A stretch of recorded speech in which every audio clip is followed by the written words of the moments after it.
শেখ হাসিনা যখন বলতেন আওয়ামী লীগ না থাকলে দেশে মুক্তিযুদ্ধ থাকবে না, তখন আপনারা ভাবতেন তিনি চেতনা বিক্রি করছেন। এখন সত্যতা পেয়েছেন। তিনি যখন বলতেন একটি দেশের কথা মতো আমি যদি সেন্ট মার্টিন বন্দর ও করিডর দিয়ে দেই তাহলে আজীবন ক্ষমতায় থাকতে পারবো, তখন আপনারা ভাবতেন ক্ষমতায় থাকার জন্য এইসব বলছেন তিনি। এখন সত্যতা পেয়েছেন। শেখ হাসিনা যখন বলতেন তাদের স্বার্থ হাসিলের জন্য তারা ডক্টর ইউনূসকে ক্ষমতায় বসাতে চায়, আপনারা বলতেন তিনি ব্যক্তিগত শত্রুতা থেকে এসব বলছেন।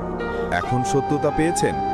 শেখ হাসিনা যখন বলেছিল কোটা আন্দোলন একটা বিদেশি ষড়যন্ত্র, আপনারা কান দেননি। এখন বুঝতে পেরেছেন।